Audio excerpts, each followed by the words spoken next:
What's going on, guys? Three Wheels on a Block back again. We're working on the Yukon XL. It's time for an oil change. We'll be running a full synthetic 5W30. That's your part number for the oil filter. So for this oil change, I'll be using the adjustable Husky ratcheting oil filter removal wrench. I'll link that in the description below. 15mm socket. That'll be for the drain plug. This is for the oil filter. You'll need something to catch the oil in. You'll need some oil, an oil filter, and a funnel. Make sure you got those. Make sure you capture your oil and recycle it. Don't pour it out on the ground. Take it to the recycling center, take it to the parts store. So there is the oil filter, and the oil drain plug is right there. We'll slide our drain pan underneath here. Go ahead and break loose the oil drain plug. 15mm on there.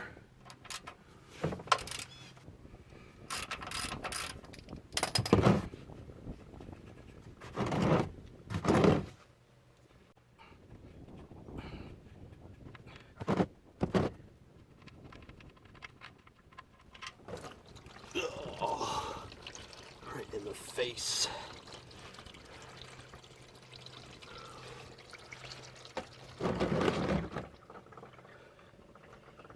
That oil's racing out of there. Look at that. Right to the drain pan. Oh yeah. Alright, we're going to let that drain out.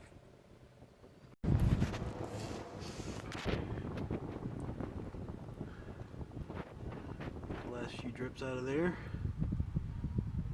As that's dripping down, we'll go ahead and remove the oil filter next.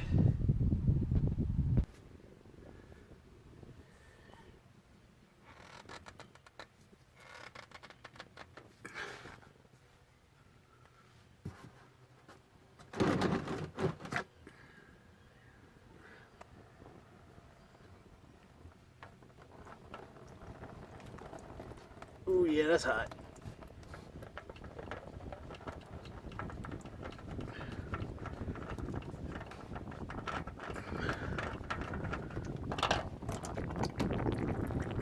Put that down in your drain pan like so. Alright, you'll want to wipe up any additional oil. You'll want to wipe up any oil that spills. See, I got some splashed on there. It was from unspinning the oil spin-on filter.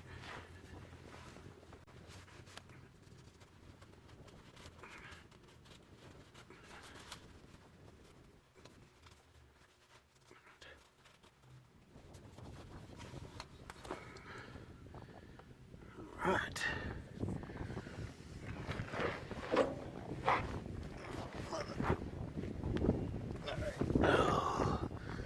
Next important step is to make sure that you prepare your oil filter. Now, some people pour oil down in there, but you definitely want to make sure you get some oil on this rubber O-ring. If you don't, it can bond this to your engine and then your oil filter will not come off, or it will be very difficult to get off. So we're just going to take a little bit of oil.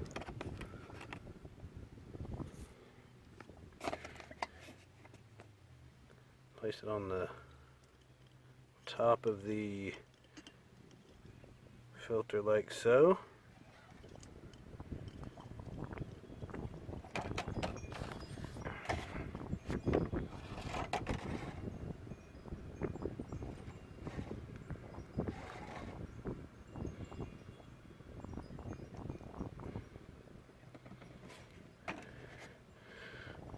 That second step is completely optional. Some people say it prevents dry starting. It may not. It definitely can't hurt anything, so let's pour a little bit down in there. Since the oil filter installs this side up, just help your oil pump out a little bit. So now that we got the filter prep, we'll go ahead and put that back on the engine.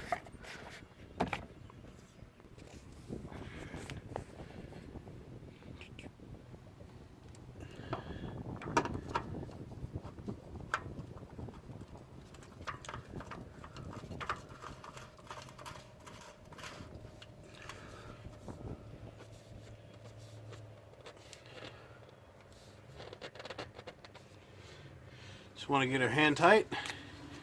Don't overdo it, or it might not come back off the next time. Now that the filter's on, the oil's drained out, we're going to go ahead and get the oil drain plug back in there. Remember, always start these by hand so you don't cross-thread it. Cross-threading can mean you have to replace your oil pan on your engine, which means you have to remove the engine from your vehicle in most cases. In this vehicle, you can actually take the crossmember out, but let's be honest, we don't want to take the crossmember out to remove an oil pan.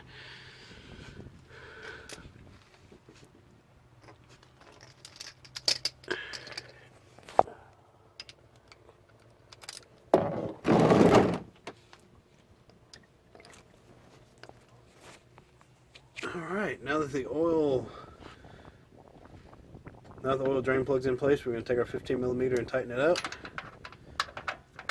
Always check your torque specifications from the manufacturer to make sure you get it tight enough, but not too tight because these will snap off in the oil pan. And then you'd have to remove the oil pan. Alright, looks good. Filter's on. Drain plug's on. Get everything wiped down and cleaned up down here. Let's go up top and go ahead and fill up the crankcase. Alright, now that all our work down below is done, let's go ahead and fill up the engine with engine oil.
So this engine on the Yukon XL holds 8.5 quarts, so we got another 5-quart jug.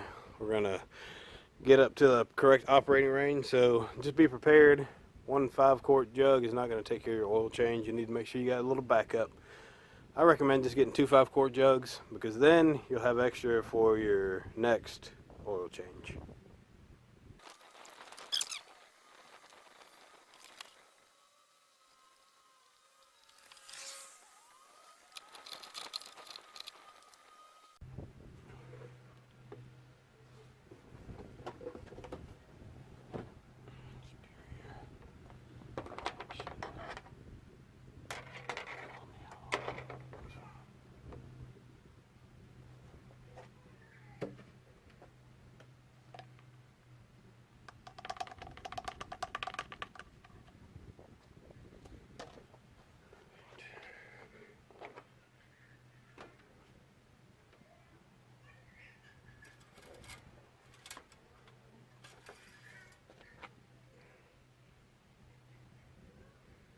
Oh yeah, you can see she's in operating range.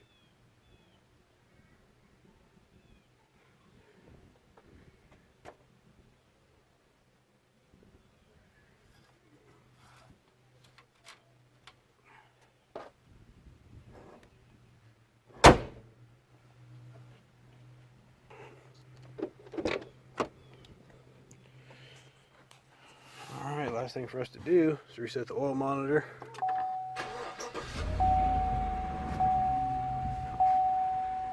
So we'll do that with the info keys over here.